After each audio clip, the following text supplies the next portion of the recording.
অ' মা, আজি দুপৰীয়া কি বনাবি? বৰা টেঙা তৰকাৰী বনাম। ওকে, ত' ফাৰ্ষ্ট প্ৰচেছ হৈ গ'ল এই শুকান বুটবিলাকক কোমল কৰা পানী দি, যিদৰে চকলণ্ডাবিলাকৰ দিল তোমালোকে কোমল কৰি দিয়ে নিজৰ প্ৰেমৰ জাল দি। তাৰপিছত বটা বনাই ল'বা, যিদৰে এই চকলণ্ডাবিলাক বয়ফ্ৰেণ্ড হোৱাৰ পিছত এনেও তোমাৰ চেল্ফ ৰেচপেক্টবিলাকৰ বটা বনাই দিয়ে, ঠিক তেনেদৰে। তাৰপিছত ফ্ৰাই কৰিব লাগিব কেৰাহীত, যিদৰে বয়ফ্ৰেণ্ডবিলাকৰ কথা নুশুনিলে তোমাৰ তাৰ কথা শুনাই তোমাৰ মূৰটো ফ্ৰাই কৰি দিব ভাই, হয়নে নহয় কোৱাচোন? অ'কে, তাৰপিছত উঠা খংখিনি তোমালোকে ইউটিলাইজ কৰিবা আলুখিনি পিটিকা কৰাত।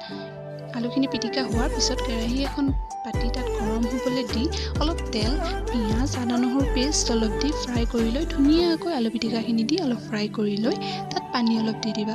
তাৰপিছত নেমু অলপ চেপি দিবা, যিদৰে তোমাৰ খং উঠাৰ পিছতো তোমাৰ বয়ফ্ৰেণ্ডে লজিকেল কথা শুনাই তোমাৰ মূৰটো আৰু গৰম কৰি দিব। তাৰপিছত এয়া মোৰ তৰকাৰীখিনি ৰেডি হৈ গ'ল। আপোনালোকেও বনাই ট্ৰাই কৰি চাবচোন।